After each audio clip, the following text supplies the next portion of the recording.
In FAQ 9 we're going to be examining the question, some financial advisors use marketing materials such as brochures or newsletters. Are they worth the time, the effort and the money? And I'm going to be rather unkind in my answer.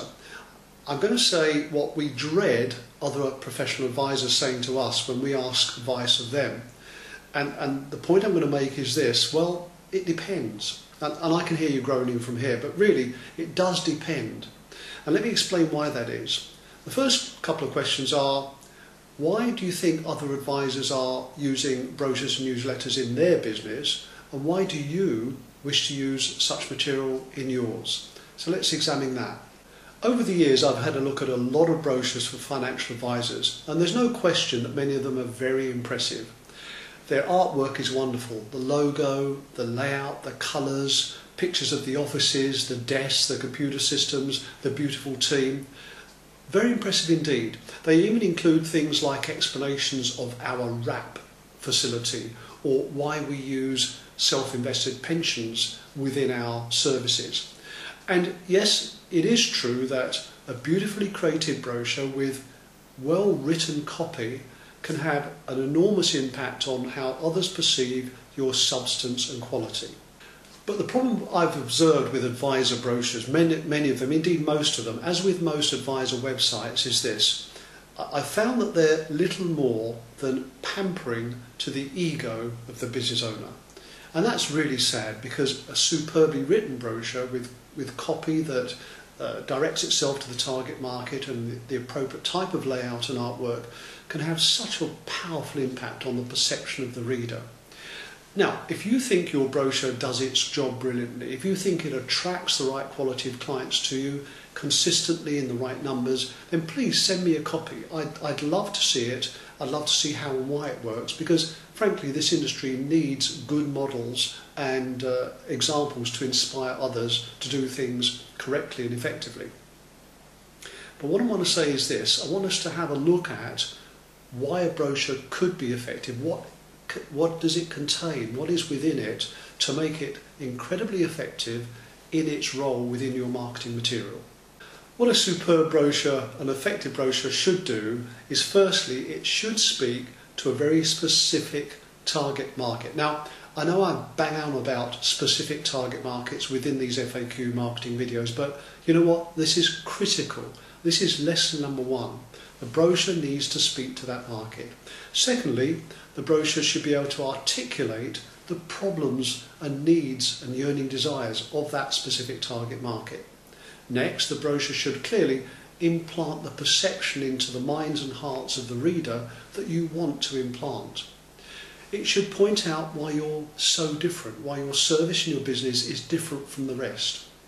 It should attract them because they see in the brochure and they see in the communication through the brochure that what you're doing is relevant to their lives. And finally, it should get them to take action.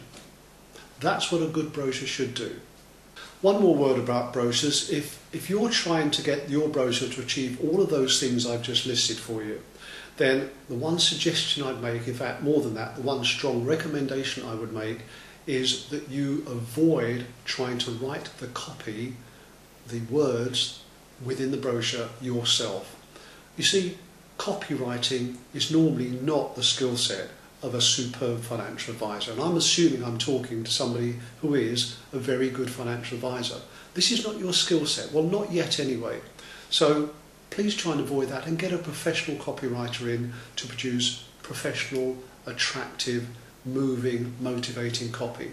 Otherwise, frankly, your brochure is little more than an ego trip, a waste of space, a waste of your time, effort, energy and money.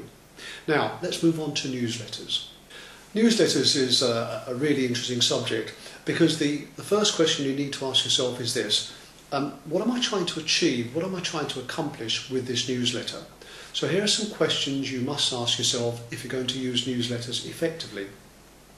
First of all, am I trying to impress a sophisticated investor?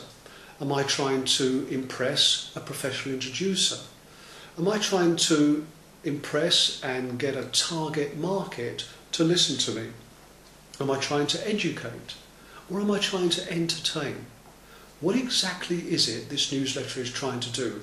Maybe I'm doing none of those. I'm simply trying to put a brand out on the market and position my brand in the hearts and minds of the readers, whoever they may be. And maybe you're doing none of those things. Maybe all you're simply trying to do is to keep in touch, and you don't care whether they read the detail of the newsletter or not. It's a keep in touch piece of marketing material. And that's valid. That has its own use within your overall marketing strategy. But you need to be clear about what you're trying to accomplish. And just another thought on newsletters, their frequency. I see people sending out quarterly newsletters to their clients and maybe their prospective clients, even their professional introducers. My personal experience and my observation in talking to and watching very, very successful newsletter providers, those creating revenue of millions of pounds or dollars, millions, through the use of newsletters, is this: a quarterly newsletter does no job at all. Whatever the list of achievements and accomplishments you've gone through that I've just expressed to you, whichever one of those you want to use, in my view, a quarterly newsletter is frankly a waste of time. The best it does is to occasionally remind somebody that you're kind of there. But that's all. So think about that very carefully. I know there are plenty of quarterly newsletters on the market. They're internally very good, their content is excellent, maybe they're not that relevant to a specific target market, but quarterly, I don't think there's any impact at all on business coming to you, quality clients being attracted to you, the retention of quality clients by a quarterly marketing vehicle. Let's summarise now what we've said about both brochures and newsletters. First of all, be very clear about your purpose, including the frequency. But what's the purpose of this marketing vehicle, this brochure or this newsletter? Be really clear about that. Write it down. Don't guess it and don't waffle about it. Once you've done that, be also clear about the target market you're aiming this marketing vehicle towards, this brochure or newsletter. Who are you talking to? That will influence significantly what goes in the brochure or newsletter.